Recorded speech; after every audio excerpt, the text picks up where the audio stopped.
పరిశుద్ధ బైబిల్ గ్రంథంలో నుండి సామెతల గ్రంథము 30వ అధ్యాయము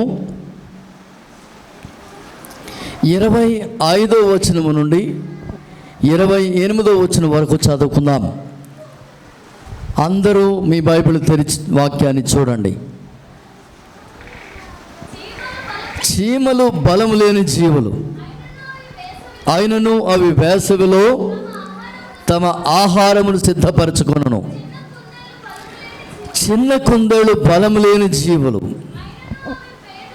ఆయనను అవి పేటు సందుల్లో నివాసము కల్పించుకొనును. మిడతలకు రాజు లేడు, ఆయనను అవన్నీ పంక్తులు తీరి సాగిపోవును. బలిని చేతితో నీవు పట్టుకొనగలవు, ఆయనను రాజుల గృహములలో అది ఉండును. చాలు. ఈ భాగంలో 4 మనం చూస్తున్నాం. ఈ 4 ఏమిటి? మొదటిది చీమలు, రెండవది చిన్న కుందేళ్ళు, మూడవది మిడతలు, 4వది బల్లి. అయితే మనము ఈ 30వ అధ్యాయంలో 15వ వచనం నుండి 31వ వచనం వరకు వరుసగా చదివితే ఇలాంటివి మనకు చాలా కనబడతాయి. ఈ 4 కాదు, చాలా విషయాలు. ప్రత్యేకంగా సొలొమోను మహారాజు ఆయన అనుభవపూర్వకంగా వ్రాసిన ఈ సామెతల్లో చక్కటి విషయాలు ఈ రీతిగా పొందుపరిచాడు. లోకంలో జరుగుతున్నవి, వాస్తవంగా లోకంలో మనం చూస్తున్నవి, వాటన్నిటినీ ఇప్పుడు వివరించడానికి సమయం లేదు కాబట్టి 4 మీ ముందు పెట్టాలని ఈరోజు కొరకు నేను ఆశపడుతున్నాను. ఉదయం 15, 16 వచనాలలో నుండి నేను బోధించడం జరిగింది. ఇప్పుడు మనం చదివిన 25వ వచనంలో చీమలు బలము లేని జీవులు, అయినను అవి వేసవిలో తమ ఆహారమును సిద్ధపరచుకొనును. దేవుని బిడ్డలారా, ఈ వాక్యాన్ని విన్నటువంటి ప్రియులారా, జాగ్రత్తగా గ్రహించండి.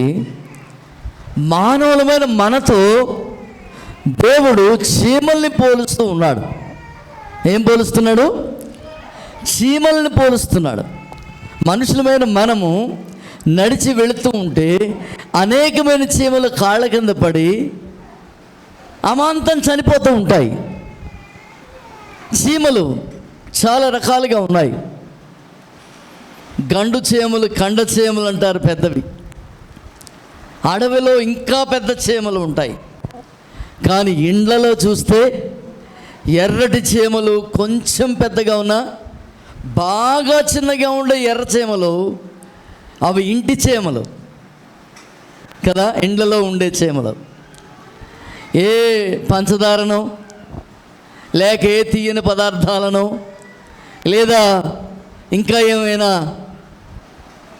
ఇతర సంబంధమైనటువంటి ఆహారాలను అవి తింటూ కాలం గడుపుతూ ఉంటాయి. అయితే అలాంటి అల్పమైన స్వల్పమైన ఈ చీమలను గురించి దేవుడు మాట్లాడుతూ సొలొమోను ద్వారా మానవులకు పోలుస్తూ ఉండడం నిజంగా ఇది చాలా ఆశ్చర్యకరమైన విషయమే. మనిషి ఏమిటి, మనిషి స్థితి ఏంటి, చీమలేమిటి కదా?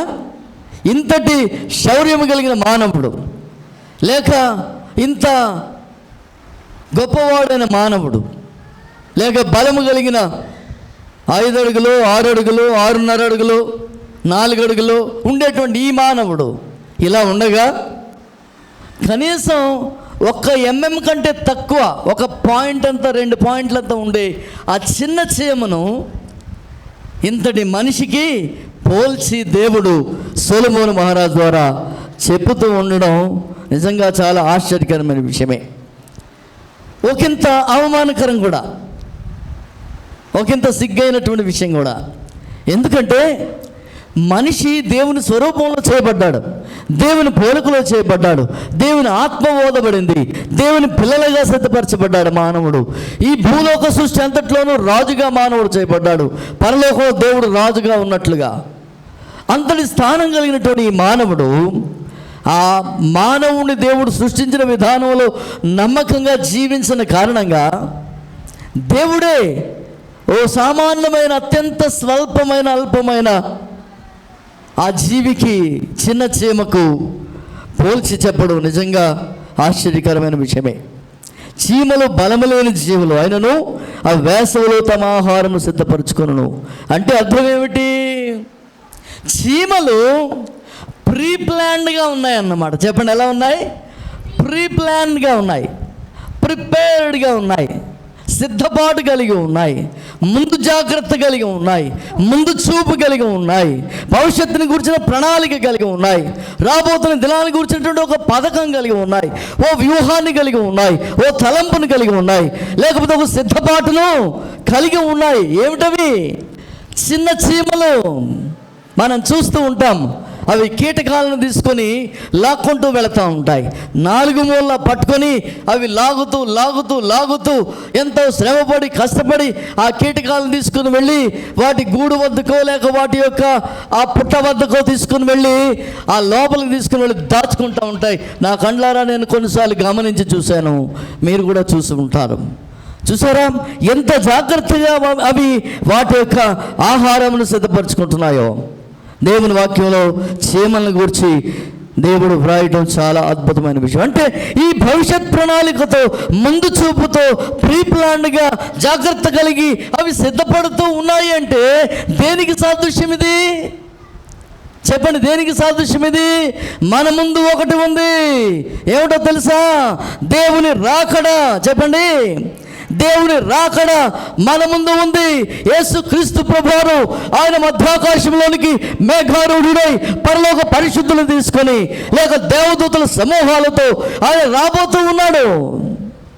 అలాగూ రాబోతూ ఉన్నటువంటి యేసు క్రీస్తు ప్రభువారు రావడానికి సిద్ధంగా ఉన్నాను, మీరు సిద్ధపడండి అని చెప్పినప్పుడు ఆ మాటలు విన్నటువంటి మనము, ఆ వాక్యాలు చదువుతున్నటువంటి మనము ఈ చీమల వలె మనము కూడా భవిష్యత్ ప్రణాళిక కలిగి, భవిష్యత్తుని గురించినటువంటి శ్రద్ధ కలిగి, జాగ్రత్త కలిగి సిద్ధపడిన వారమై కనిపెట్టి ఎదురు చూడాలి.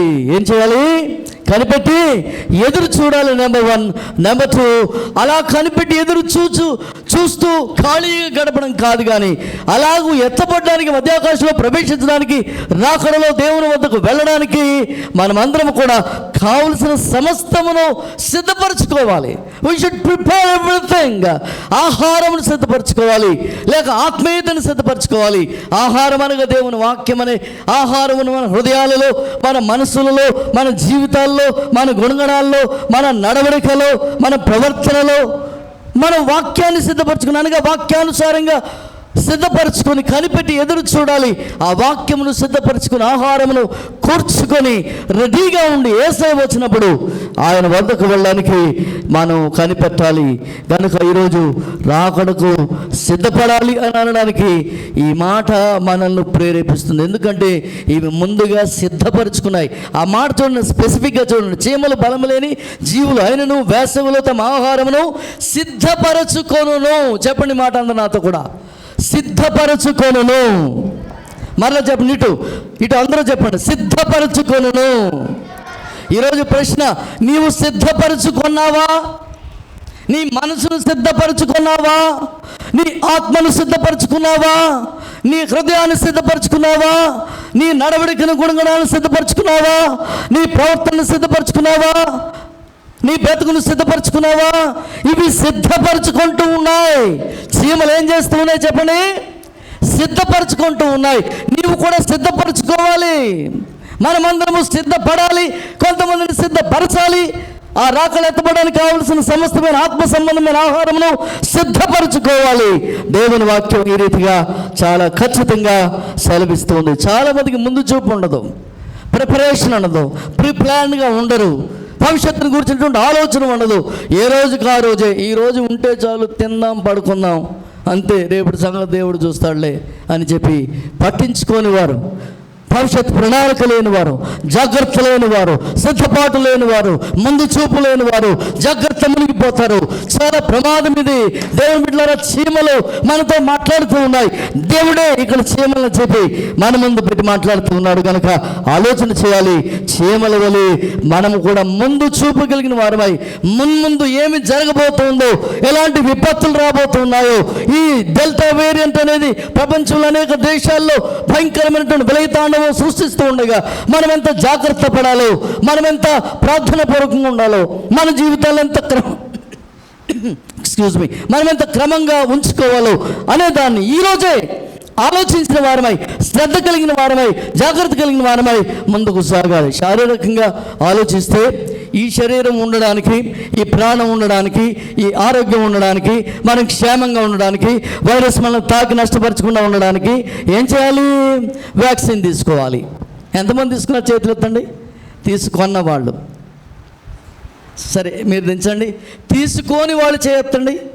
వ్యాక్సిన్ తీసుకోని వాళ్ళు, అబౌవ్ 15 ఉన్నవాళ్ళు, 15 లోపొద్దు తీసుకోని వాళ్ళు వెంటనే తీసుకోండి. తల్లులు, తండ్రులు, ఈ వారంలోనే తీసుకోండి, అశ్రద్ధ చేయొద్దు. ఈ వారంలోనే తీసుకోండి. ఎన్నో అపోహలు, ఇప్పుడు ఎన్ని అపోహలు అంటే, నేను ఒక మాట విన్నాను నిన్ననే. ఓ తల్లి వ్యాక్సిన్ తీసుకోలేదు. ఏ తల్లి అని అడిగితే 3 నెలల తర్వాత తీసుకోవడానికి ప్రయత్నిస్తాను అని చెప్పింది ఆ తల్లి. ఏమ్మా అంటే, ఆనందయ్య మందు తీసుకున్నానని చెప్పింది ఆ తల్లి. ఆనందయ్యది మందు కాదు, ఏమిటో తెలుసా? పసర, 0 పసర. అది ఎందుకు పనికిరాని పెంట మీద పోసే పసర. చాలామందికి తెలియట్లేదు. ఎంతమంది వ్యాక్సిన్లు మానేసి తల్లిలాగా ఇలా ఆనందయ్య పసరలు పోసుకుంటారో నాకు తెలియదు. అది ఎందుకు పనికిరాని ఆకు పసర. అర్థమవుతుందా దేవుని బిడ్డలారా? బహుశా అదేమైనా ఒకవేళ మంచి మూలికలతో చేసింది అయితే అప్పటికప్పుడు ఏదో తాత్కాలిక ఉపశమనం కలిగించవచ్చు, తాత్కాలికమైనటువంటి కొంచెం తాత్కాలికమైన ఆరోగ్యం కలిగించవచ్చు. కానీ ఏకంగా వ్యాక్సిన్ అంత ప్రభావితమైంది కాదు. వ్యాక్సిన్ అంటే లైఫ్ లాంగ్, లైఫ్ టైం, లేదా వాళ్ళు ఒక పీరియడ్ పెడితే అంతవరకు ఖచ్చితంగా పనిచేస్తుంది. ప్రపంచ శాస్త్రవేత్తలు రుజువు చేసి బయటికి తీసుకుని వచ్చింది అది. ఆనందం ముందు శాస్త్రవేత్తలు ఎవరో చేసింది కాదు. అర్థమవుతుంది దేవుని బిడ్డలారా? ఈరోజే ప్రతివారు కూడా ఈ శరీరాన్ని కాపాడుకోవడానికి వ్యాక్సిన్ తీసుకోవాలి, మాస్క్ పెట్టుకోవాలి, శానిటైజర్ రాసుకుంటూ ఉండాలి, చేతులు అక్కడక్కడ తాకుతుంటే జాగ్రత్తగా శుభ్రం చేసుకుంటూ ఉండాలి. ఈ జాగ్రత్తలన్నీ కలిగి క్రమముగా జీవిస్తూ, డిస్టెన్స్ మెయింటైన్ చేస్తూ, భౌతిక దూరాన్ని పాటిస్తూ, క్రమముగా ఉంటూ దేవుని మీద పెట్టుకోవాలి. దేవా కనికరించండి, కాపాడండి అని. మనం శ్రద్ధ లేకుండా, జాగ్రత్త లేకుండా, మనం జాగ్రత్తగా ఉండడానికి సిద్ధపడకుండా ఏ విధమైన ప్రమాదం జరగకూడదంటే ఎందుకు జరగకుండా ఉంటుంది? అది కంటికి కనబడిన శత్రువు కనుక ఖచ్చితంగా అది దాడి చేసి తీరుతుంది. కనుక ఈ శరీరాన్ని కాపాడుకోవడానికి జాగ్రత్త తీసుకోవాలి, మంచిదే. అదే రీతిగా ఆత్మను కాపాడుకోవడానికి కూడా మనం జాగ్రత్త పడాలి.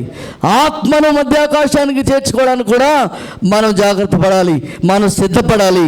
ఈరోజు చీమలు మన ముందు సాదృశ్యంగా దేవుడు ఉంచాడు కనుక ఈ చీమల వలె మనము కూడా ఆహారం సిద్ధపరచుకొని జాగ్రత్త పడాలని దేవుని వాక్యంలో వ్రాయబడిన మాటను బట్టి నేను మీకు తెలియజేస్తున్నాను. దేవుని వాక్యంలో చీమల గురించి ఇక్కడే కాదు, ఇంకా ఆయా మాటలు వాక్యంలో వ్రాయబడ్డ మనం చూస్తున్నాం. చూడండి, సామెతల గ్రంథంలోనే, సామెతల గ్రంథము 6వ అధ్యాయం 6వ వచనంలో చదివినట్లయితే అక్కడ సోమరి చీమల యొద్దకు వెళ్ళమంటాడు. చదవండి 6:6 సామెతల గ్రంథం. సోమరి చీమల యొద్దకు వెళ్ళము, వాటి నడతను కనిపెట్టి జ్ఞానము తెచ్చుకొనము. చూసారా, దేవుడు అంటూ ఉన్నాడు ఈ రీతిగా, సోమరి చీమల యొద్దకు వెళ్ళము. మనుషులు ఈనాడు సోమరులు అయిపోయారు. తినడం, అవసరమైతే అక్కడక్కడ తిరగడం, పడుకోవటం, హాయిగా నిద్రపోవటం, సోమరితనంగా ఉండడం, ఆ సెల్ ఫోన్ ఏదో దగ్గర వేసుకుని ముందు వేసుకొని దానిని చూసుకుంటూ గడపడం, ఇలాగే ఇంతే జీవితం. కానీ భవిష్యత్తును గురించినటువంటి సిద్ధపాటు, జాగ్రత్త చీమల వలె మానవులు ఈనాడు కలిగి లేరు. అందుకే తన స్వరూపంలో పోలికలో చేసి ఆత్మనిచ్చిన దేవుడే తిరిగి మరలా మానవులు ఇలా భ్రష్టత్వంలో బ్రతుకుతున్నారని ఆయన బాధపడి వేదన పడి ఈ అల్పమైన చీమలకు పోల్చి మరి మానవులను చెప్తూ ఆయన దుఃఖపడుతూ ఉన్నాడు. ఎంత విచారమో ఎంత శోచనీయమో గ్రహించాలని తెలియజేస్తున్నాను.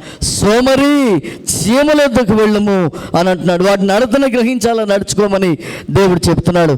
గనుక చీమలను చూచి చీమలను గ్రహించిన వారమై చీమలు వేసవిలో ఆహారము కూర్చుకొని వర్షాకాలంలో వచ్చే ప్రపాతానికి, వర్షాకాలంలో కలగబోయే ఆ ప్రమాదానికి, లేదా వర్షాకాలంలో వాటిల్లే ఆ ఉధృతమైన నీటి ప్రవాహాలకు నష్టము వాటిల్లకుండా ఎక్కడో భూమి లోపల, ఎక్కడో బొరి లోపల, ఎక్కడో ఏదో గోడ లోపల, లేక ఎక్కడో ఏదో మూలన, లేకపోతే దాని యొక్క ఆ పుట్టలో ఎక్కడో మూలన ఆహారం పెట్టుకొని ఈ భయంకరమైన వర్షాలు, వరదలు ఇవన్నీ ముంచెత్తుతూ ఉంటే లోపల కూర్చుని హాయిగా తింటాయట ఆహారం. హాయిగా ఆనందంగా ఎంజాయ్ చేస్తూ ఉంటాయి. కారణం ఏంటో తెలుసా? వేసవి కాలంలోనే ఆహారాన్ని తరలించి కూర్చుకుని రెడీగా ప్రిపేర్ చేసుకుని పెట్టుకున్నాయి కనుక. దేవుని బిడ్డలారా, ఈరోజు ప్రతి విశ్వాసి మంచి పాఠాన్ని ఈ చీమల ద్వారా నేర్చుకోవాలని తెలియజేస్తున్నాను. ఎంతమంది ఇలాగూ సిద్ధపడుతున్నారు? వేసవి కాలంలో కూర్చుకోవడం అంటే వర్షాలు, గాలులు తక్కువగా ఉండే సమయం కనుక చక్కగా సిద్ధపరచుకుంటాయి. వర్షాకాలంలో భయంకరమైన పరిస్థితులు వస్తాయి కనుక కూర్చుండి హాయిగా తింటాం. అలాగే మనం కూడా ఈరోజు రోజులు బాగుండగా, వేసవికాలం వల్ల చక్కగా ప్రశాంతంగా ఉండగా, ఇప్పుడే మనం కనుక ఆత్మాహారాన్ని సిద్ధపరచుకుంటే, వాక్యాహారాన్ని సిద్ధపరచుకుంటే, వాక్యానుసారమైన జీవితాన్ని సిద్ధపరచుకుంటే, జాగ్రత్తగా నమ్మకంగా బ్రతకడం మొదలు పెడితే ప్రమాదం కలిగినప్పుడు, భయంకరమైన ఉద్ధృతమైనటువంటి అలలు లేక ప్రవాహాలు ముంచెత్తి, లేక సౌర తుఫాను వలె అగ్నికేలలు ఎగసిపడినప్పుడు, లేదా మరొక భయంకరమైనటువంటి ప్రమాదం వాటిల్లినప్పుడు, లేదా యేసయ్య రాకడ వచ్చి మానవులు గుండు బాదుకుని ఏడుస్తూ ఉన్నప్పుడు, ఇప్పుడు సిద్ధపరచుకుంటే అప్పుడు మనం ఆనందంగా, సంతోషంగా దేవుని సన్నిధిలో మధ్యాకాశంలో ఉండి సిద్ధపరచుకున్న ఆత్మీయ ఆహారం బట్టి, ఆత్మీయ జీవితం బట్టి యేసుక్రీస్తు మనం ఉండగలుగుతాము ఈ చీమల వలె చాలా ప్రశాంతంగా. గనుక దేవుని బిడ్డలారా, యోచించండి, ఈ విషయాన్ని అర్థం చేసుకోండి నేను ఈరోజు మీ అందరికీ కూడా తెలియపరుస్తున్నాను. దేవుని వాక్యంలో ఆహారమును సిద్ధపరచుకోవడం గురించి ఒక మాట చూద్దాం. చూడండి, యెహోషువ గ్రంథము 1వ అధ్యాయము 11వ వచనం చదవండి.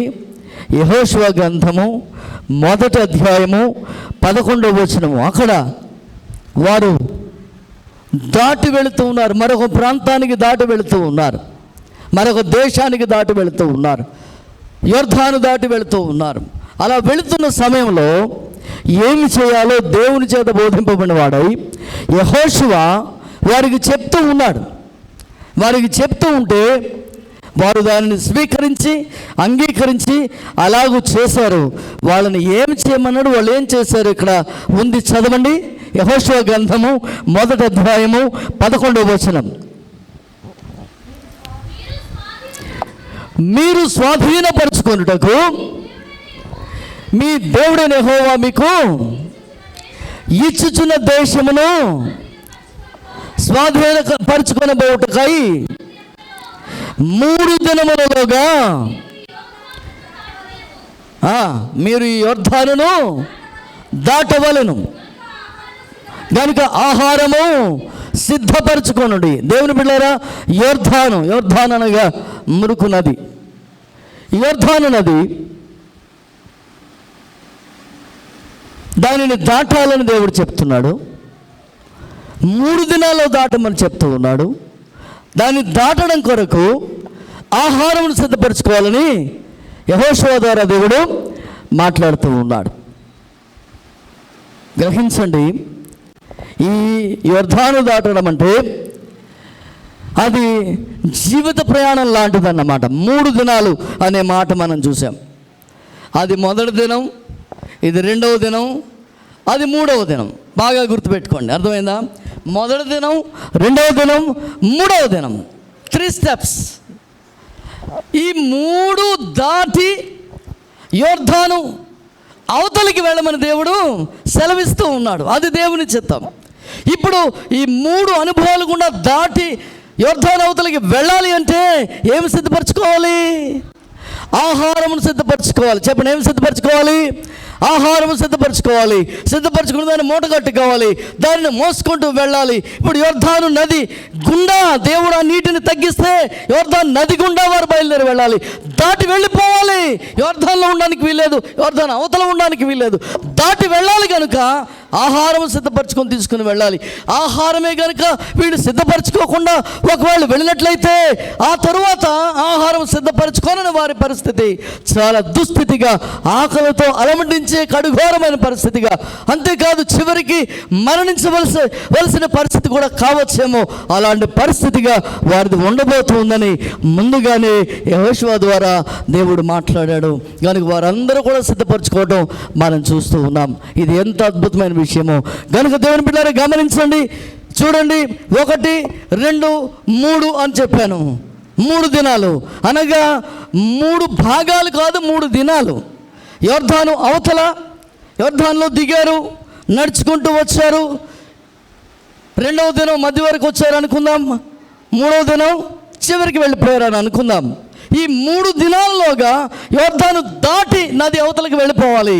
అనగా బాల్యము, యవనము లేదా కౌమార్యము, అది 3వది వృద్ధాప్యము. బాల్యము, యవనము, వృద్ధాప్యము 3 దశలు మానవుని జీవితానికి కదా.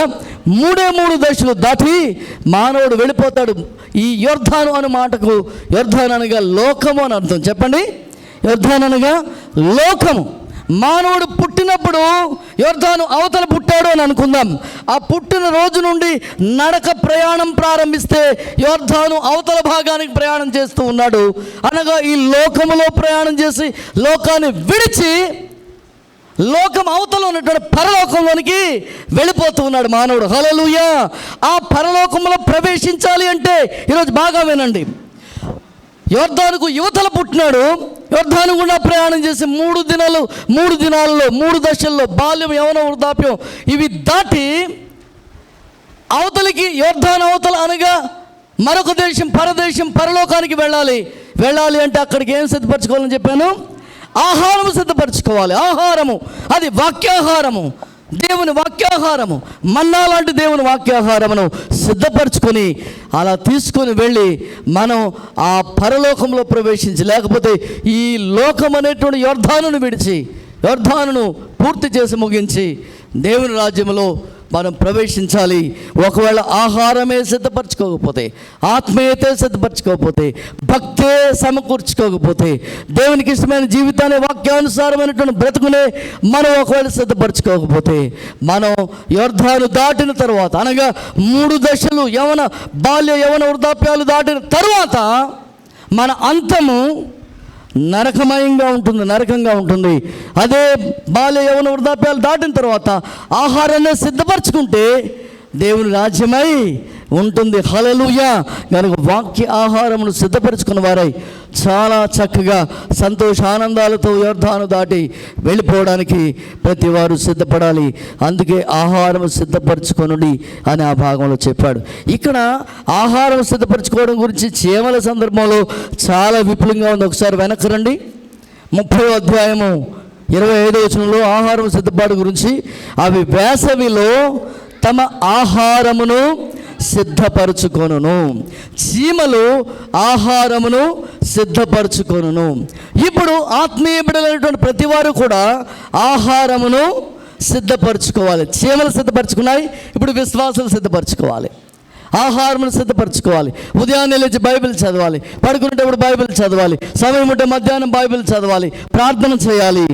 ఎప్పుడైతే ఆహారమును వాక్యం చదవడం ద్వారా లేదా ఇలాగ వాక్యం వినడం ద్వారా సిద్ధపరచుకుంటారో, అలా సిద్ధపరచుకుంటున్న వాక్యము లేక వాక్యము ద్వారా కలిగే అనుభవము లేదా వాక్యానుసారమైన జీవితము, అది మాత్రమే మన గమ్యములో పరలోకాన్ని మనకు ప్రసాదించేదిగా ఉంటుంది అని నేను తెలియచేస్తున్నాను. కనుక ఈ చీమల వేసవిలో సిద్ధపరచుకొని వర్షాకాలం ప్రమాదంలో ఎలాగైతే ఆనందించాయో అలాగ మనం కూడా ఈ యొర్దాను దాటి అవతలకు వెళ్ళిన తర్వాత ప్రభు రాజ్యంలో ఉండి మనం కూడా సంతోషిస్తాం, ఆనందిస్తాం. హల్లెలూయా! గొప్ప ఆనందోత్సాహాలతో మనం కూడా గడుపుతాము. ఈ వాక్య ప్రకారం గ్రహించాలని నేను మీకు తెలియచేస్తున్నాను. చూడండి, అయితే మరొక సందర్భాన్ని నేను చెప్పాలని కోరుతున్నాను. అదేమిటో తెలుసా? ఆహారమును ఇప్పుడు గనుక సిద్ధపరచుకోకపోతే, వాక్యాన్ని వినడం, వాక్యాన్ని చదవడం, వాక్యానుసారంగా జీవించడం, వాక్య ప్రకారం జీవితాన్ని కట్టుకోవటం, కుటుంబాన్ని కట్టుకోవటం, ఓ క్రమమైన జీవితంలో నమ్మకంగా బ్రతకడం మొదలు పెట్టకపోతే జరిగే ప్రమాదం ఏమిటో తెలుసా? ఆమోసు గ్రంథము చదవండి, వాక్యం చదవండి. ఆమోసు గ్రంథము 8వ అధ్యాయము 11వ వచనం చదవండి. ఆమోసు గ్రంథము 8వ అధ్యాయం 11వ వచనం చదివితే, ఇప్పుడే కనుక ఆహారాన్ని సిద్ధపరచకపోతే, ఇప్పుడే కనుక వాక్యం చదవకపోతే, ఇప్పుడే కనుక వాక్యాన్ని వినకపోతే, ఇప్పుడే కనుక బైబిల్కు హత్తుకొని జీవించకపోతే, వాక్యాన్ని ప్రేమించకపోతే, దేవుని బిడ్డలారా ఏం జరగబోతుందో చూడండి. ఆమోసు గ్రంథం 8వ అధ్యాయము 11వ వచనం త్వరగా చదవండి. రాబో దినములందు దేశములో నేను క్షామము పుట్టింతును, అది అన్నపానము లేకపోవుడు చేత కలుగు క్షామము కాక. చూసారా దేవుని బిడ్డలారా? దేశంలో నేను క్షామము పుట్టిన. క్షామము అంటే లేమి, కొదువ, కరువు, ఫ్యామిన్. క్షేమము అంటే సేఫ్. అర్థమైందా మీకు? ఇది క్షామము, ఫ్యామిన్, కరువు అనేది పుట్టించబోతున్నాడు. దేశంలో నేను క్షామము పుట్టింతును, అది అన్నపానము లేకపోవడం వల్ల కలిగేటువంటి కరువు కాదు అంటాడు. అన్నము పానము లేకపోతే కరువు కలిగి, ఆహారం లేక నలిగిపోయేటువంటి క్షామము కాదట, కరువు కాదట. ఏమిటి? ఏ కరువు అది? యెహోవా మాటను వినకపోవటం వలన కలుగు క్షామముగా ఉండును. విన్నారా దేవుని పిల్లరా? యెహోవా మాట వినకపోవటం వలన కలుగు క్షామమట. అనగా యెహోవా మాట లేదు, దేవుని వాక్యం లేదు, మందిరాలు లేవు, దేవుని సేవకులు లేరు, ఎక్కడ కూటాలు లేవు, ఇక ఏదీ లేని సమయం రాబోతుంది. దేవుని బిడ్డలారా గ్రహించాలి. ఇది నాన్న వింటున్న దేవుని బిడ్డలారా, విశ్వాసులారా, సంగమా, స్త్రీలారా, పురుషులారా, ప్రతి వారి రోజు గమనించండి. ఒక దినము రాబోతుంది, దేశంలో క్షామం పుట్టించబోతున్నాడు. ఆ భయంకరమైన క్షామము కలిగినప్పుడు ఇక ఆహారము దొరకదు, వాక్యాహారం దొరకదు, సంఘాలు మూయబడతాయి, సేవకులు దొరకరు, బోధించేవారు ఉండరు, ఎక్కడ వాక్యం దొరకదు, దేవుని సన్నిధి ఉండదు, మందిరాలు మూయబడి ఉంటాయి, బైబిల్ గ్రంథాలు మన చేతిలో ఉండవు గనుక అలాంటి భయంకరమైన సమయంలో, వాక్యం దొరకని సమయంలో, మందిరాలు లేని సమయంలో, బైబిలే చేతిలో లేని సమయంలో, సేవకులు ఈ లోకంలో లేని సమయంలో, కనీసం యూట్యూబ్లో చూద్దామంటే ఆ విధమైనటువంటి వీలు కూడా లేని ఆ భయంకరమైన సమయంలో వాక్యము కొరకు, వాక్య క్షామముతో నలిగిపోతూ వాక్యము కొరకు ప్రజలు ఏం చేస్తారో కూడా అక్కడ వ్రాస్తాడు. తర్వాత చదువు, యెహోవా మాట లేకపోవడం చేత కలుగు క్షామముగా ఉండును అన్నాడు. తర్వాత వినాలా? కాబట్టి జనులు యెహోవా మాట వెతుకుటకై ఈ సముద్రము నుండి ఆ సముద్రం వరకు, ఎక్కడ ఉత్తర దిక్కు నుండి తూర్పు దిక్కు వరకు సంచరించుదురు కానీ అది వారికి దొరకదు. దేవుని బిడ్డలారా గమనించండి. మందిరాలు, వాక్యము, సేవకులు, కూటాలు, యూట్యూబ్లో వాక్యం ఏది లేక నలిగిపోతూ ప్రజలట ఆ సముద్రం నుండి ఈ సముద్రానికి, లేక తూర్పు నుండి ఉత్తరానికి ఇక తిరుగుతూ ఉంటారట. వాక్యం కావాలి, వాక్యం కావాలి, వాక్యం కావాలి, దేవుడు కావాలి, సంఘం కావాలి, సేవకులు కావాలి, లేక ఇంకెక్కడైనా వాక్యం దొరుకుతుందా, బైబిల్ ఎక్కడైనా ఉందా, ఒక ప్రతైనా దొరుకుతుందా, మీ దగ్గర చిన్న ప్రతి దొరుకుతుందా, లేక ఏదైనా స్వార్థ పత్రిక దొరుకుతుందని ప్రజలు తిరుగుతూ ఈ సముద్రం నా సముద్రానికి, ఈ ప్రాంతం నా ప్రాంతానికి, ఈ దేశం నా దేశానికి, తూర్పు నుండి పడమరకు వారు ప్రయాణాలు చేస్తారట. కానీ ఏం జరుగుతుంది? అది వారికి దొరకదు. ఆ రోజు వాక్యం కావాలని, ఆ రోజు ఆహారం కావాలని, ఆ రోజు దేవుని సన్నిధి కావాలని ప్రజలు తిరిగి తడవలాడి గుండె బాదుకుంటూ ఏడుస్తూ పరుగులు తీస్తారు. కానీ వాళ్ళకి ఆహారం దొరకదు, వాక్యం దొరకదు, బైబిల్ దొరకదు, మందిరాలు దొరకదు, సేవకులు దొరకదు. దేవుని బిడ్డలారా అంతటి భీకరమైన కాలము రాబోతుంది. మనం ప్రమాదకరమైన కాలంలో జీవిస్తున్నాం కనుక ఈరోజే ఈ విషయాన్ని వింటున్న మీరు ఆహారమును కూర్చుకోవడం మొదలు పెడతారా? ఆహారం కూర్చుకోవడం మొదలు పెడతారా? ఆహారం అనగా దేవుని వాక్యమే. వాక్యాహారము దొరకని కరువు రాబోతుంది. ఈ అన్నపానములు కూర్చేటువంటి ఆహారపు కరువు కాదు. ఇప్పుడే వాక్యంలో మీరు విన్నారు, దేవుని వాక్యమైన ఆహారం దొరకని భయంకరమైన కరువు రాబోతుంది. అప్పుడు మీరు కూర్చుకోలేరు, అప్పుడు మీకు వీలు కుదరదు. వేసవి కాలంలోనే చీమలు కూర్చుకున్నాయి కనుక ఇదే ఆ కాలము, ఆహారము దొరుకు కాలము, క్షమాపణ దొరుకు కాలము, రక్షణ దొరుకు కాలము, క్రీస్తు రక్తంతో కడగబడే కాలము, సువార్త వినబడే కాలము, మందిరాల్లో వాక్యం అందించబడే కాలము. కనుక ఈ కాలంలోనే దేవుని వాక్యమును సమకూర్చుకొని